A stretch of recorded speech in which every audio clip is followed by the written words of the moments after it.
क्या सहायिका के मानदेय बढ़ोतरी के लेकर के हमारे उत्तर प्रदेश के नगीना सांसद चंद्रशेखर आजाद रावण ने बाल विकास परियोजना की महिला मंत्री महोदया अन्नपूर्णा देवी से किया सवाल। वो नहीं दे पाई जवाब। आखिर क्या था वो सवाल? हमारे साथ वीडियो में आगे बने रहिए उस प्रश्न को जानने के लिए। दोस्तों, तो भारतवर्ष की तमाम आंगनबाड़ी सेविका सहायिका आप सभी को हमारे यूट्यूब चैनल में स्वागत है।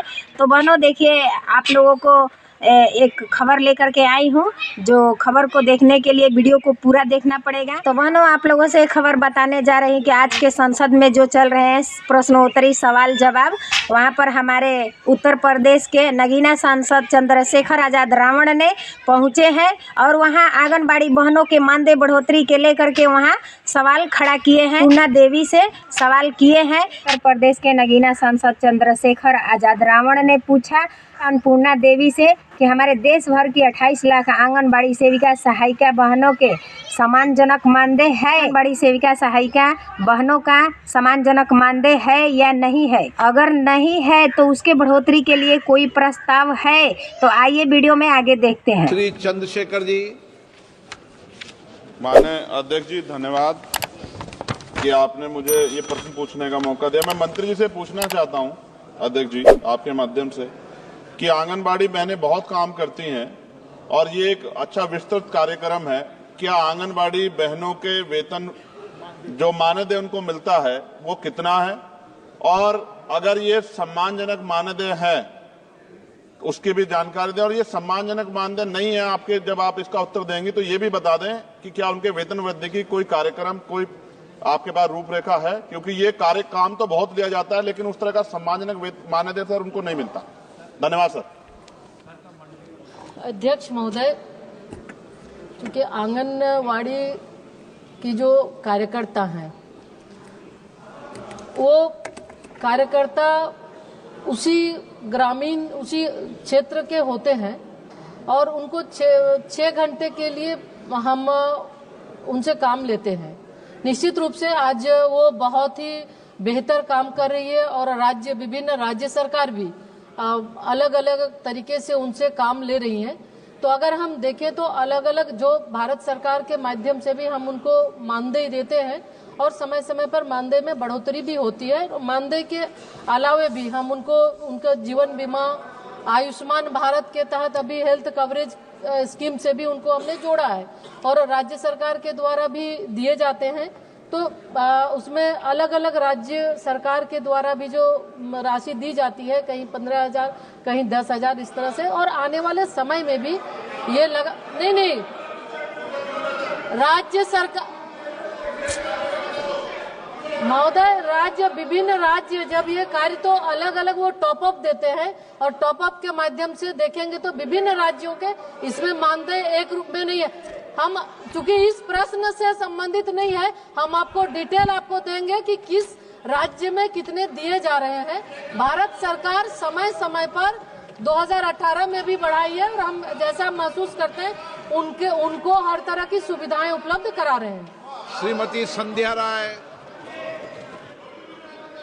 धन्यवाद अध्यक्ष महोदय जी।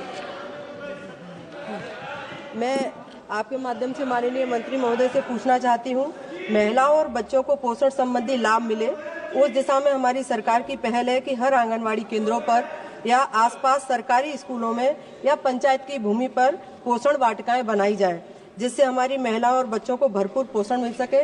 इसलिए मैं माननीय मंत्री जी से पूछना चाहती हूँ कि अभी तक पूरे भारतवर्ष में व मध्य प्रदेश में अभी तक कितनी पोषण वाटिकाएं संचालित हैं और आगामी हमारी सरकार का क्या लक्ष्य है? धन्यवाद। अध्यक्ष महोदय, पोषण वाटिका ये मिशन आंगनवाड़ी पोषण 2.0 के तहत हम आंगनवाड़ी केंद्रों को सक्षम बना रहे हैं। अभी तक पूरे देश के अंदर 2 लाख आंगनवाड़ी केंद्रों को स्वीकृति दी जा चुकी है सक्षम आंगनवाड़ी निर्माण के लिए। तो उसके लिए सक्षम आंगनवाड़ी में पोषण वाटिकाएं भी होती है और पोषण वाटिका के साथ साथ बेहतर उसमें आधारभूत संरचना टॉयलेट की व्यवस्था हो, पानी पीने की व्यवस्था हो, आरओ सिस्टम की भी व्यवस्था कर रहे हैं। और बच्चों के जो ईसीसी की जो हम बच्चों को अनौपचारिक शिक्षा दे रहे हैं, उसके लिए भी हम एक एलईडी स्क्रीन देते हैं ताकि उसके माध्यम से बच्चों को अनौपचारिक तौर पे वो शिक्षा ग्रहण कर सके। तो इसके तहत राज्य सरकार से जो हमारे पास अभी प्रस्ताव आए 2 लाख का हमने स्वीकृति दिया है और उसके तहत बहुत लगभग 15,000 से ज्यादा सक्षम बन चुके हैं, जहां पोषण वाटिकाएं भी हैं। और अन्य जगहों पे भी अगर आंगनवाड़ी केंद्र के अंदर अगर जगह नहीं है तो हम ये राज्य सरकार से कहते हैं कि वो दूसरे जगह भी कोई भी सार्वजनिक या सरकारी भूमि है वहां पर भी वो पोषण वाटिका बनाए, ताकि उस पोषण वाटिका के माध्यम से बच्चों को पौष्टिक भोजन और हरी साग सब्जियां भी वो खिला सके।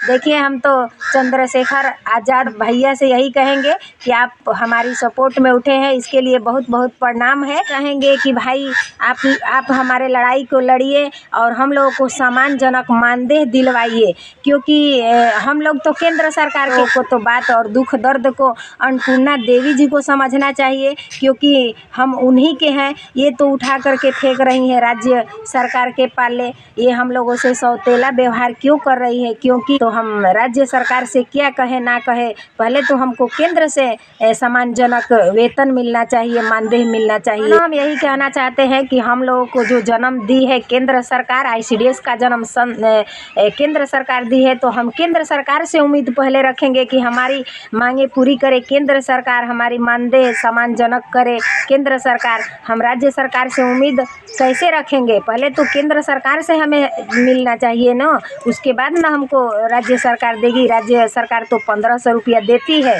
लेकिन केंद्र सरकार से हमें सम्मानजनक मानदेय होना चाहिए। एक महिला होकर के अन्नपूर्णा देवी एक महिला के दुख दर्द को नहीं समझ रही है कि ये महिला होकर के कितना संघर्ष कर रही है, कितना अपना काम को लेकर के एकदम 6 घंटा क्या भर दिन लग जाते हैं राशन वितरण करने में और फीडिंग करने में, गर्भवती धात्री को गृह भ्रमण करने में, टीकाकरण, भर दिन का ड्यूटी हमें मिल जाता है।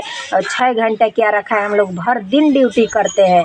तो बहनों, हम सब महिला हैं, पूरा आंगनबाड़ी सेविका सहायिका महिला है, तो इसीलिए महिला का दुख दर्द को नहीं समझ रहे हैं, क्योंकि महिला को कमज़ोर समझ रहे हैं। तो हम लोग भी मानने वाले नहीं हैं, क्योंकि हम लोग का अच्छा दिन नहीं आएगा तो सरकार के कैसे अच्छा दिन आएगा। हम लोग एकजुट हो करके, पूरा संगठन से कह रहे हैं कि सब लोग एकजुट हो करके और इस लड़ाई को लड़े, दिल्ली के जंतर मंतर पर धरना करें और जा करके अपनी मांग को पूरा करें, क्योंकि हम लोग का अच्छा दिन नहीं हुआ तो सरकार का भी अच्छा दिन नहीं हुआ। इस कार्यकाल में पिछले कार्यकाल में तो बढ़ा 1500 रुपया, और जो दूसरा कार्यकाल है उसमें 54 भी नहीं बढ़ा, और ये तीसरा कार्यकाल चल रहा है तो इसमें भी 1 रुपया फुटी कौड़ी नहीं मिल रहा है आंगनबाड़ियों के लिए।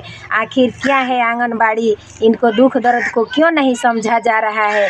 क्या आंगनबाड़ी के पेट नहीं है? कि आंगनबाड़ी के बच्चे नहीं हैं? कि आंगनबाड़ी काम नहीं करती है?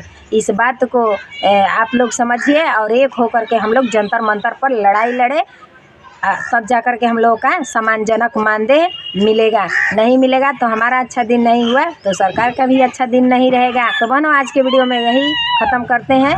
तब तक के लिए धन्यवाद। बाय बाय बहनों।